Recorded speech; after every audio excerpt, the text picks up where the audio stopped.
to keep you guys posted as to what I'm doing and what you got to do every single day as a digital marketer. So welcome. Good to see you here. I know my screen is buffering a little bit. Let me wait until that screen looks right here. And it's taking just a second here. Let's see how long it's going to take to load. You know, this technology is not a perfect science, is it? All right, let's see what's going on here. Okay, I think it's now clicked in and it's doing what it should be doing. But anyhow, in case you didn't hear, today's Monday, and I'm doing these lives throughout the end of the month to let you guys know what you have to do every single day. Today is an extremely busy day for us. Jessica and I, my wife, if you don't know her, she has Jessica L. Fisher, the Furry Family Coach. You can look that up on YouTube. It's also on Facebook. It's a pretty big group. And we're working on webinars. Mine is a master class on how to start a online business in 48 hours. So if some of you guys have been waiting and you've been saying, yeah, I've been working on this for months, I've been doing this for months, I've been doing this for years, it takes 48 hours, okay? It takes 48 hours to start a business online. Now, it may not be the exact kind of business you want, but it does take 48 hours. And do me a favor, please post in that chat section there if you can hear me. I want to make sure that you can hear everything I'm saying, because I don't always know if it's not coming out. I mean, obviously I can hear me talking, but you may not be able to hear me talking. And I am going to talk about what my schedule is like today, because you guys should know that stuff. You should know what's going on. You should know what it takes. It does take a lot of work. I'm not going to tell you it doesn't take a lot of work, because it certainly does. But do me a favor, if you would, just post in there, I can hear you, or yeah, loud and clear, or whatever ways you want to do that. Let me just scroll through here and make sure everything is working. So today I started off by checking emails, checking orders, forwarding all those to my shipping department, and quite a few things to get done there. In addition to that, I have this live that I'm doing at 9 a.m., which we just started, so I'll do that. This will run up until about 9:30, 9:45. Once I'm done with that, I have to edit a couple videos and get those ready. At 10 o'clock, I actually kind of have to do something personal. We have a meeting with our builder in Texas. I guess it's going to be a Zoom meeting or something like that. Pre-construction meeting, so we're going to do that. After we're done with that, then we're going to go through, thank you, Paul, for letting me know that. We're going to go through and work on my masterclass and work on Jessica's webinar. There is a certain format, guys. If you're thinking about doing a webinar or something like that, there is a certain format that you have to do. There's a beginning, middle, and end of things you have to do. And some of the things that are in the end, you got to start them in the beginning. So it's a whole process. You know, I even thought about, after I do this masterclass, teaching you guys how to do a webinar online, what works, what doesn't work. If you're interested in that, put that in the chat section. If you're watching this at a later date and you're not watching this live, put it in the comments section below the video, and I can talk about, you know, doing webinars and doing master classes and what it takes. Generally, a master class or a webinar is done with an end in mind. And what I mean by that is, you know, you're probably going to give them some free training, you know, for 30 minutes, 45 minutes, hour, 2 hours, whatever it is, and try to sell some type of program at the end based on that training that you gave them. So that's really the purpose of it. So if you're just thinking about doing a webinar for no purpose, that wouldn't be good.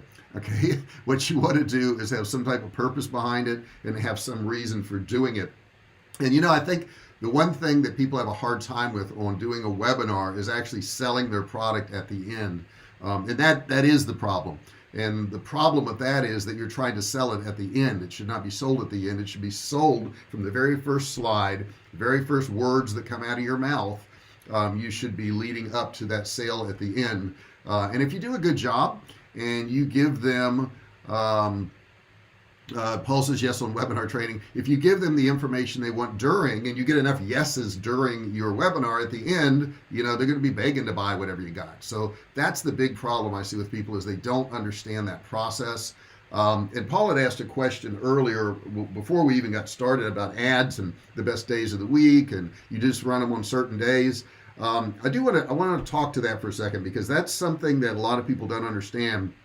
When you're running ads, especially YouTube ads, which I'm running right now, so you may see some of my videos out there, they have to be run constantly.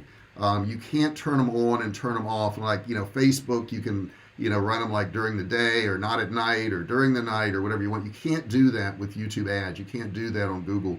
And the reason being is they have to gather the data to be able to find you signups, to be able to find you sales. And if you keep turning them on and turn them off, or you increase or decrease your spend, it will mess up the algorithm. Now, I'm not saying you can't change your amount of spend, because yeah, you got to change your amount of spend every now and then. But what you do is you make an adjustment, and I only make one kind of adjustment in a day. So like, I've got some ads running now. I think it's like 6 different ads, but they're running to like 200 different audiences and keywords. So it's quite a few things to manage. But when I go in there and I adjust for keywords, I don't adjust the money that day. Okay, I only do one change or the other, and then I got to wait 72 hours. And somebody may say, well, why don't you just adjust them every day? If you know like a keyword's not working, why don't you just adjust it then? And the reason behind that is sometimes it can take up to 48 hours for the data to get reported to your analytics screen. So if you were to go in there and change things on your ads, thinking that that was the data that it was based on, and you didn't give it 72 hours, because sometimes it can take 48 hours, so we have a little buffer in there, you could actually be turning off or turning on the wrong things. So those are adjustments that have to be made. Anyhow, so that's the first part of my day, doing the webinars, doing the meeting with our builder, doing all that stuff. And then we're going to get into a workout. That's something that we schedule every single day. So we'll end up having lunch. After lunch, we'll do a workout. That workout today for me is going to be some floor exercises. I'll be doing 3 sets of push-ups. I usually do like 3 sets of 40, so about 120 push-ups, and some other upper body exercises. I'll go out in the backyard. I'll do some pull-ups. I got several sets of those to do. I got dips to do. Those things are just have to be done. Those are have-tos. The exercise part is a have-to, guys. So if you think you're going to work at home and lay back and lay on your couch and just hold your laptop up and not get any exercise, man, you're going to be in bad shape. I'm telling you. And I don't mean just physically, but I also mean mentally. You need this exercise thing. Jessica and I both got these iWatch things here, and they have an activity on them, and we actually have a competition activity on here where I can see how many calories she's done and she can see how many calories I've done, and we look at that thing every single day, and I don't know if you can see that or not, but it has like mine and hers on there, and you can see what percentage we've done. You probably can't see it, but we look at that throughout the day, and we'll kind of egg each other on, and we'll say, hey, you're only at this percentage and I'm at this percentage, so we kind of go back and forth with that. But that competitiveness that we have going, where we're trying to get each other to do stuff, is very helpful. So anyhow, we'll do our lunch, we'll do our workout, and then we'll go back to work again, probably working on these webinars again. And then what I have to start doing is I have to start writing scripts. Last week on Thursday, I shot 14 videos for YouTube, which sounds like a lot, and it was. I normally do 10 to 12. And the reason I do 10 to 12 is I do it every 2 weeks. And I do it every 2 weeks so that I can batch them, give them to my editor. He can get them uploaded. And if you know anything about this channel, I post a video every single day during the week, Monday through Friday. So if I only film 10 every 2 weeks, all that does is keep me even. That's all it does, is keep me even. So I don't like to just be kept even. Okay, I want to make sure that I have enough for the future, because anything can happen. I could get sick, or pick up a little coronavirus here or there. Who knows what's going to happen. But maybe I have to travel and I can't shoot for a week. So in addition to the fact that I shoot 10 to 12 every 2 weeks, which I shot 14 last week, I keep 10 scheduled in YouTube at all times. So there's 10 scheduled in there right now. So if I were to stop today and not do any videos, I know for the next 2 weeks I still have videos coming out. But I like to have even more than that. So what I do is in Dropbox, where I keep all my pre-recorded videos, I'll keep an extra 10 or 15 in there for my editor, so that he always has some to put up. So total, I probably have 25, maybe 30 videos between the scheduled and between what I have that need to be edited. And that way they're always there. So I will start writing scripts for that tomorrow, because I know next Tuesday, probably Tuesday-ish, I'm going to have to start recording all over again. The whole cycle starts all over again. Now on Thursday, I will have to start writing emails and preparing for my live on Saturday. So that's something I'll have to get started. In between time, I've got to work on my food company. I've got to work on my courses that I'm working on. I got to check my ads. There's a lot of stuff to do on a daily basis. So if you're getting into selling online so you can do no work, you're in the wrong business. You're really in the wrong business. But I enjoy doing it. Now, if you guys have questions about any of that, feel free to put any of that into that chat section right there. If you're listening later on, of course, it would be in the comments section. But these are things you need to know as far as if you're going to work online. There's a lot of steps to all of this stuff. I know Jessica, she filmed a lot of videos yesterday. And sometimes you got to do two-part videos. So she has a dog training channel called Jessica L. Fisher, Furry Family Coach, but she also has a DIY channel, which is something Farmhouse. Why can't I think of it off the top of my head right now? Shoot, I can't think of her other channel. I should, because that way I can tell you guys about it. But anyhow, it's a DIY channel. So the other day she did a video of her doing some stuff, and she filmed it, but it was just like B-roll footage of her doing it. So then she had to take that video yesterday, and she had to voice over all the stuff she was doing. So that was a two-part video, where she had to actually work on it later on. Let's see here. Paul's got another question here. On your evergreen products, how often do you review them for updates? Every single day. Every single day. I look at my analytics for everything every single day, and I may do it several times a day, and I'm very compulsive about that. But I also check my stocks every single day, and which I haven't done today. So let's see here. Let me see what the stocks are doing today.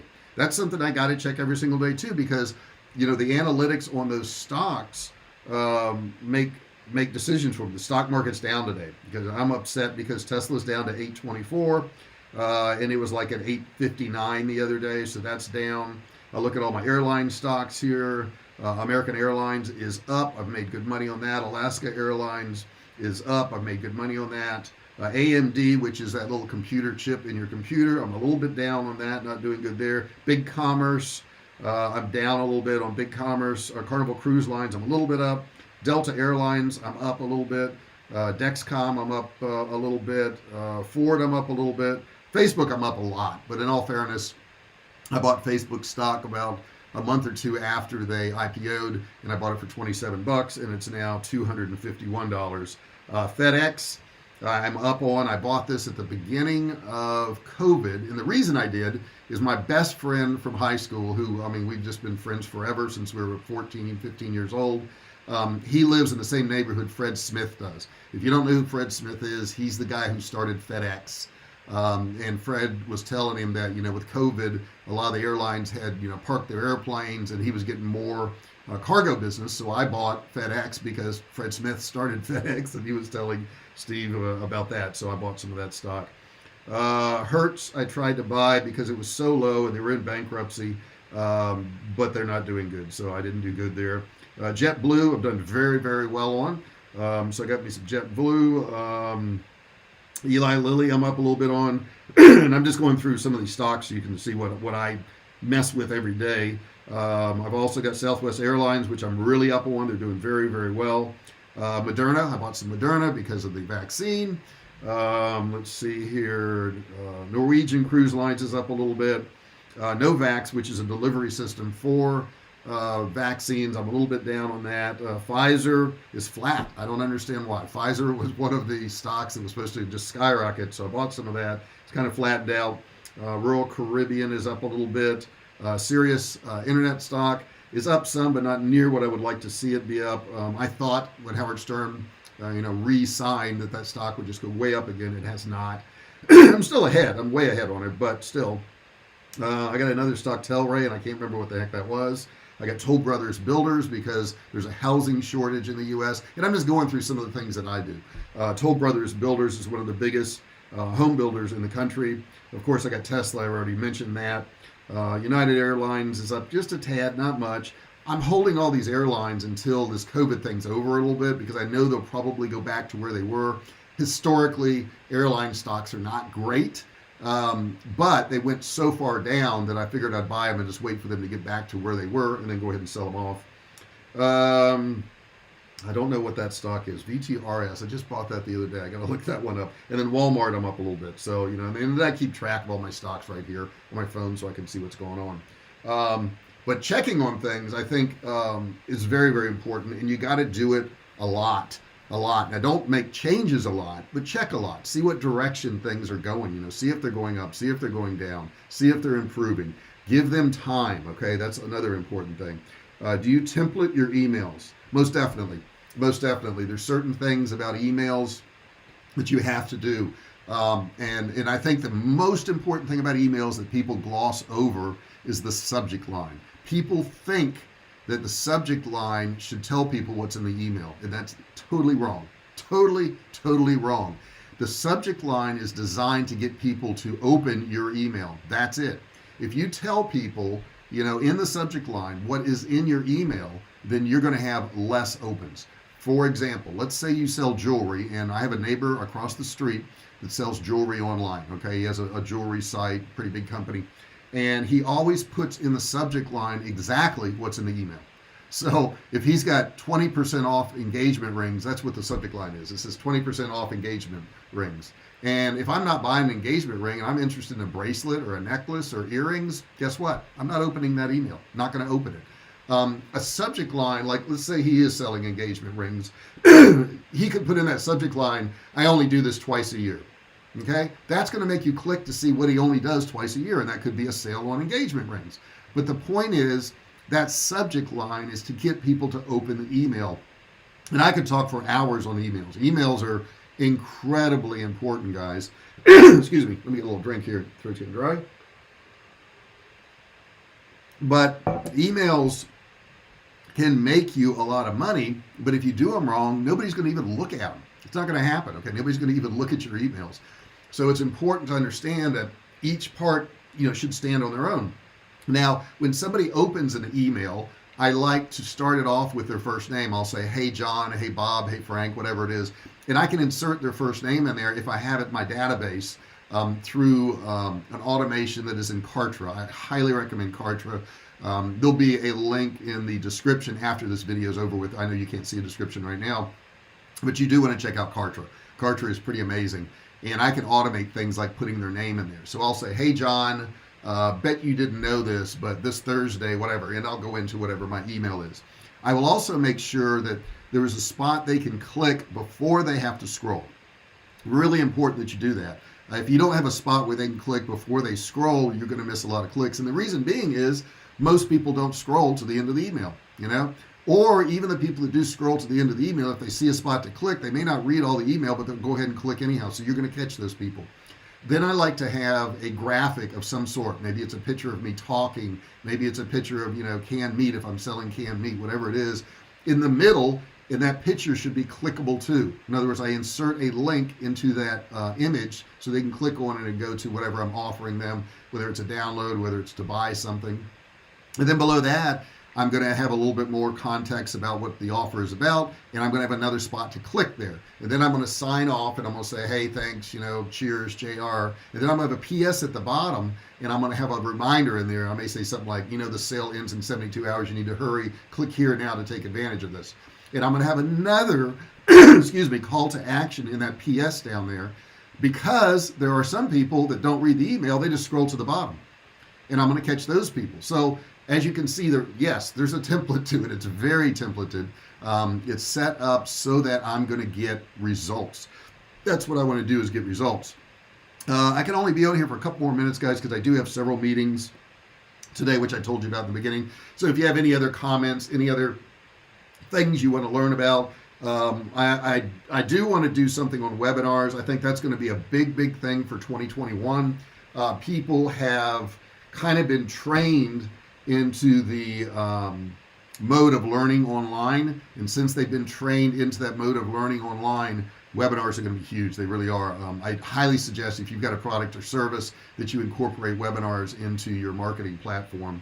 Matt, basic sidekick book is huge in size, 2 pounds of email things with proven subject lines. Love your emails. Well, thank you, Paul. Yeah, subject lines are really massive.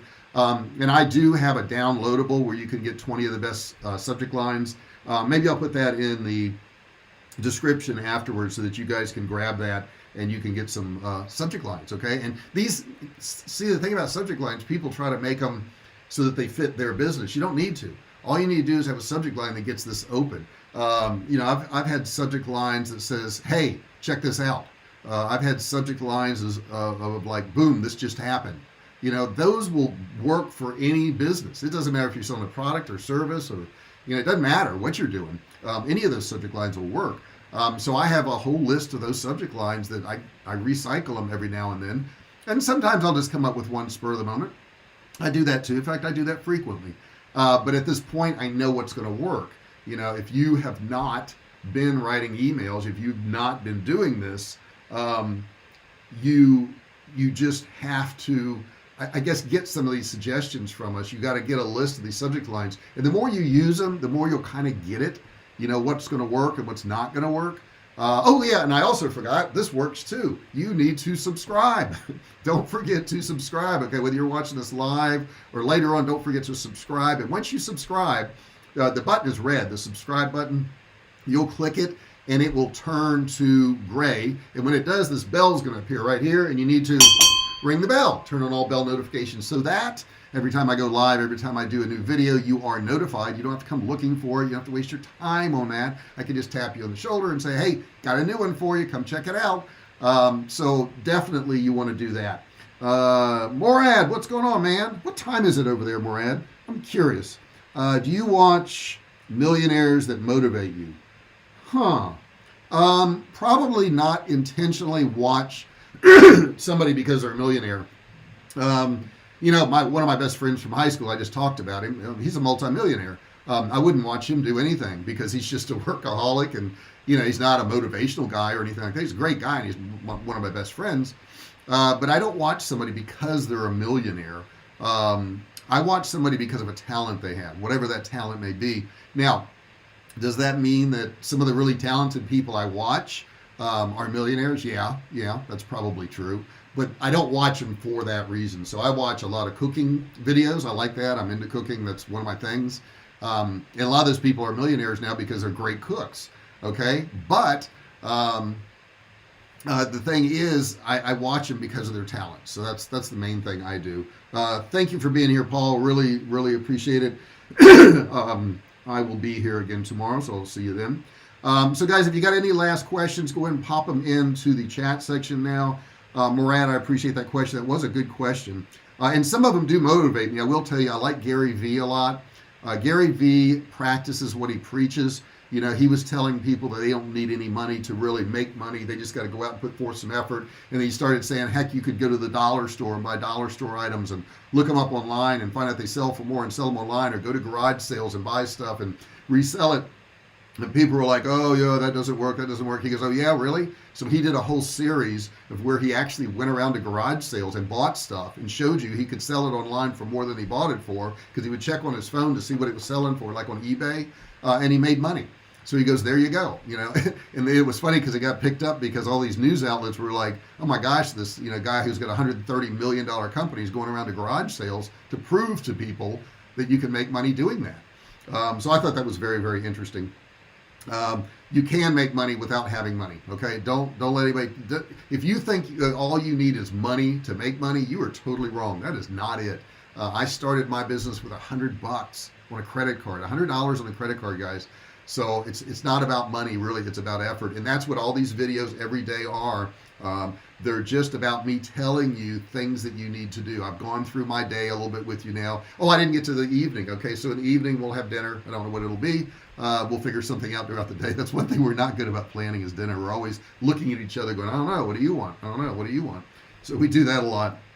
But after dinner, we will go back to work again, and we'll probably be working on our webinars again. I got to get that finished. That's a real priority for me. and I've been going a little bit slow on that, so I got to get that done. So that will be my day, guys. And I hope you enjoyed this. If you did, put in that chat section, yeah, I like this. This is, fun. This is what I want to hear, or I want to hear something else. Put that in that chat section. I'm going to be here live every day, at least until the end of the month. So, put in there what you want. You can hear what you want. You can say, well, tomorrow I want to know about X. If you put that in there, you may hear about that tomorrow. If I get enough, people wanting to hear about a particular subject or, whatever way of doing thing, I'll be happy to do that.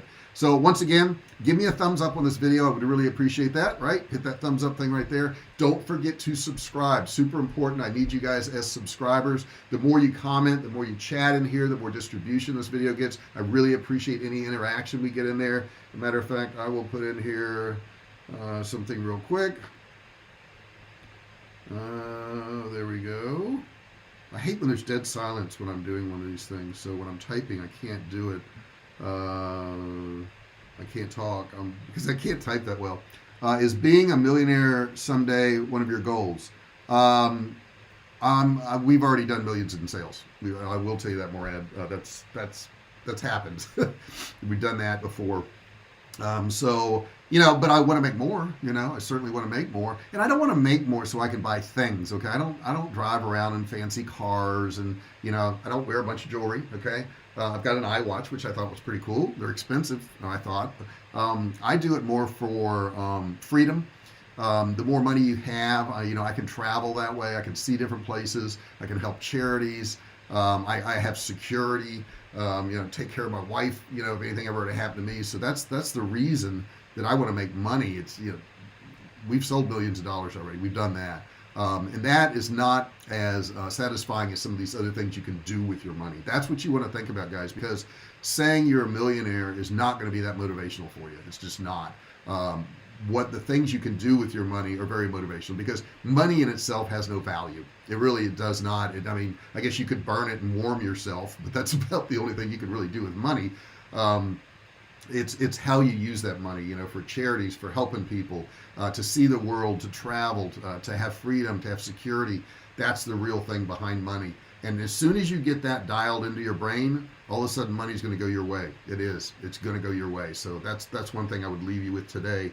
Make sure that you're doing it for the right reason. Okay. It's not to become a rich person, because nobody cares if you're rich or not. I watched a show last night on Netflix, and it was about all these songwriters in Nashville that have written some of the top songs you've ever heard in your life, and they made millions of dollars doing it. Nobody even knows who they are, because they wrote the songs. They didn't sing the song.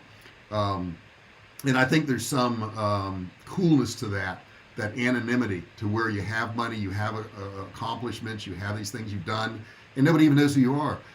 One person I heard interviewed the other day, I thought this was so funny, was Paul McCartney, and he was in an interviewer. It was in an interview, and the interviewer asked him what he thought of the mask that we have to wear because of coronavirus. He says, "Oh my God, I love it. I love these masks." And the interviewer was like, "Well, why in the world would you like a mask? Why would that be something you would like?" He says, "Finally, I can put on a mask and go outside and nobody bothers me." So he's been a celebrity since he was a teenager. He can actually go in and out of stores now and nobody knows who he is. He puts a cap on, puts his mask on, walks around. He says, "It's great."